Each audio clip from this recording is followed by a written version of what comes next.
Donc, nous sommes tous réunis aujourd'hui pour un conseil exceptionnel à la demande de Jeanne, présente à la conférence de presse Végétal Valley. Donc, on propose de discuter les conséquences de la découverte de ce laboratoire. Je rappelle rapidement, au cas où certaines et certains n'ont pas encore vu la conférence de presse ni la presse, que des scientifiques chalonnaises ont réussi à entrer en communication avec les végétaux. Grâce à une invention qu'elles ont appelée le végétoscope. Donc elles ont donné une conférence de presse assez remarquée le 25 avril dernier, donc au Colisée à Châlons. Et il y avait la presse, il y avait le public et il y avait nos consoeurs, donc Jeanne et Frédéric, n'est-ce pas? Ouais. Oui. Jeanne, d'ailleurs, n'a pas réussi à retenir son émotion et elle a été citée dans de nombreux médias.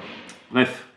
Oui. C'est une avancée technologique qui suscite pas mal de questionnements, notamment quant à son impact sur le métier d'architecte, sur la profession, et on doit prendre de l'avance avant qu'on soit coincé. Je vous invite aujourd'hui donc à exprimer votre point de vue. Le but c'est qu'on formule une prise de position en tant qu'ordre des architectes de Bourgogne-Franche-Comté. La découverte elle vient de notre territoire, donc on doit être les premiers à réagir. Ok. Ouais, alors... juste, pardon, je veux bien prendre la parole. Moi, j'ai du mal à croire qu'on perde notre temps à discuter de cette absurdité, mais d'accord. Là, vous montez complètement la tête. En fait, le truc n'est même pas encore validé par la communauté scientifique internationale, et vous êtes déjà là, en fait, à vouloir intégrer le machin dans vos plans. Mais c'est pas... Donc, moi, je suis venu par acquis de conscience, mais calmons-nous. En fait, on n'est pas là pour discuter avec les plantes. Et moi, je vous rappelle quand même que la première fonction de l'architecture, c'est abriter les hommes. Oui. Depuis les premières constructions vernaculaires, ça répond à un usage, Oui. qui est de mettre en sécurité. Donc, oui, on pourrait mettre une jardinière sur le balcon pour les plantes. Non, mais validé ou pas, moi, je pense que c'est pas le problème. Il ne s'agit pas seulement de la découverte chalonnaise, il y a aussi il y a celle des Israéliens, par exemple. Enfin, Il y en a tout plein. il y en a plein, il y en a partout. Et là, ce que je veux dire par là, c'est que partout, tout pousse à penser que les plantes sont des véritables partenaires vivants.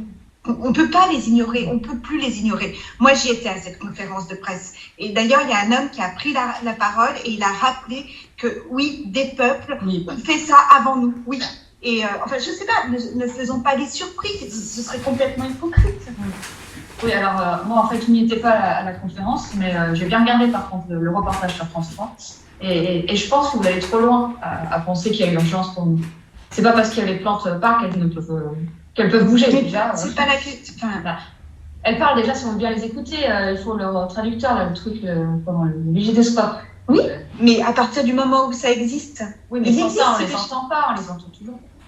Bon, il y a eu d'autres, des inventions, des réflexions qui sont venues nourrir notre métier, comme que Chutin là avec son archiborescence. Moi, j'ai bien aimé ça. C'est pas pareil. Non, mais le temps que ce machin soit accessible au grand public, il va se passer pas mal de temps. Ce que je veux dire par là, c'est que je suis assez d'accord, ça sert à rien trop à anticiper sur la situation. Après, si cette technologie entre sur le marché, alors, dans ce cas-là, nous devons garantir qu'elle soit accessible à tous les archives, c'est tout, sans créer de disparité, parce qu'il n'y a pas de... Voilà, que la responsabilité et l'équité doivent être au cœur de notre démarche. En fait, non, si c'est vrai, ce délire, ça va pas être juste un objet qui va entrer sur le marché. Ça va complètement s'imposer dans la législation. On va pas l'utiliser pour faire des plus jolis bâtiments bio-inspirés. On va juste récupérer 15 000 nouvelles réglementations. Voilà, le moindre brin d'herbe qui va avoir son mot à dire sur où est-ce qu'on peut poser une brique, où est-ce qu'on crée un coup. En fait, on pourra vraiment plus rien construire.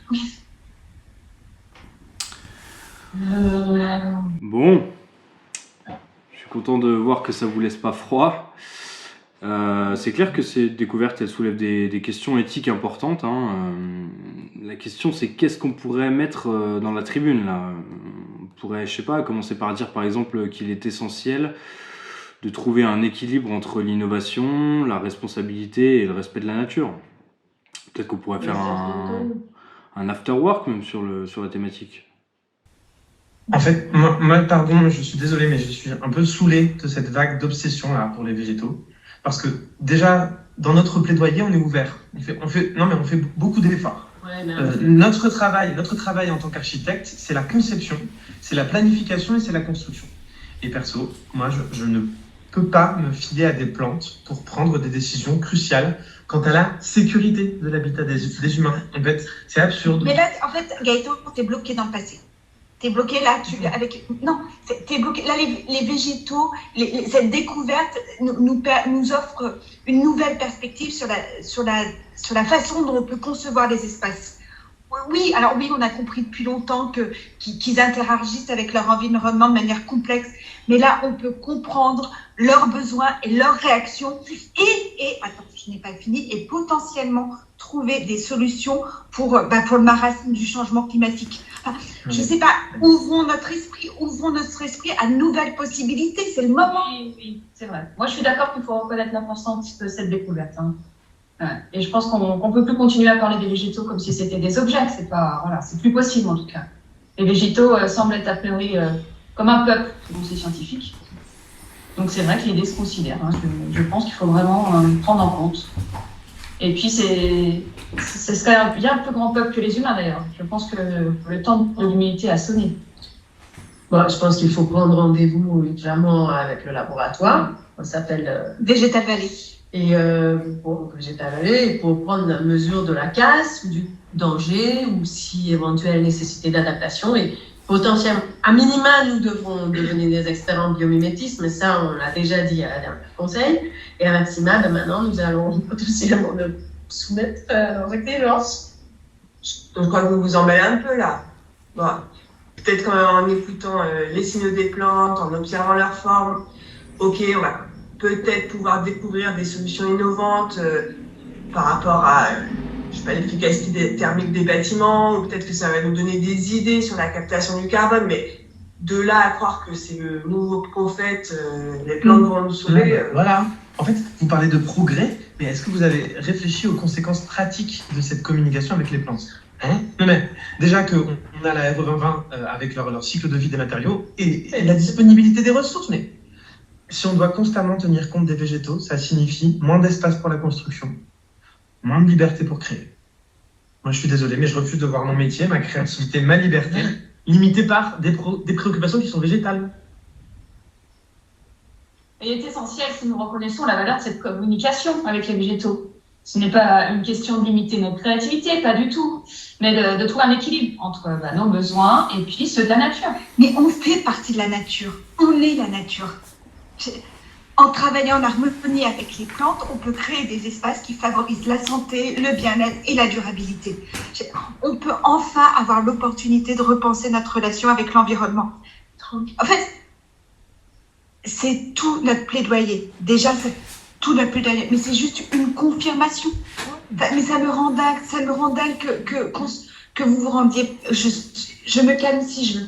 Je me calme si je veux, Gabriela. Là, juste ce qui me rend dingue, c'est que vous ne rendiez pas compte de ça. Enfin, je suis désolée, mais moi, en fait, là, je ne veux pas terminer. Je ne veux pas continuer cette discussion. Vous la continuez tout comme vous avec... Et bon. Bon, les écoles, ça dit quoi là? Les écoles, ça bouillait déjà? Vous avez des infos ou est-ce que vous savez si le national est informé? C'est Théo? Si oui, c'est quoi leur position, tu sais? Pour l'instant, on ne sait pas. J'ai laissé un message à Eric, pas de retour. Bon, du coup, je résume un peu pour calmer le jeu. Ouais, vas-y. Toi, Gaëtan, j'ai l'impression que tu es plutôt contre la prise en compte de cette découverte tant que c'est pas confirmé, quoi. Oui, exactement. Fred et Jeanne, vous, pas forcément sur les mêmes lignes, vous auriez envie d'anticiper. Est-ce qu'il y a d'autres membres qui veulent réagir ?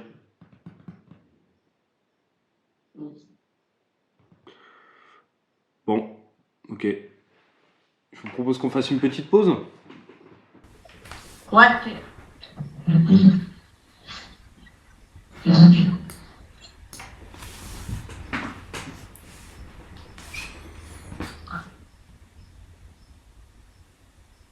Ça rend fou. Tu trouves pas que ça va trop loin, ce délire ?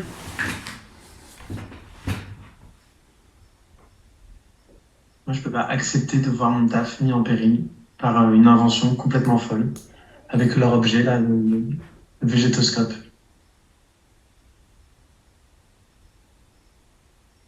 En plus, ça se trouve c'est n'importe quoi, leur truc, techniquement quoi.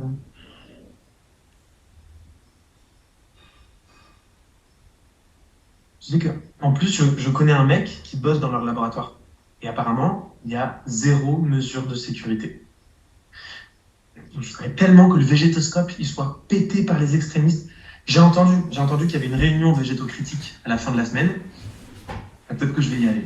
Non mais, franchement c'est quoi? C'est 2 coups et le truc il est pété. Alors moi, ça suffit là, cette espèce de psychose sociétale, tout ça, parce que c'est un labo qui est financé de l'étranger. Hein. Et c'est une découverte, mais vraiment sans fondement. Donc, non, je suis désolé.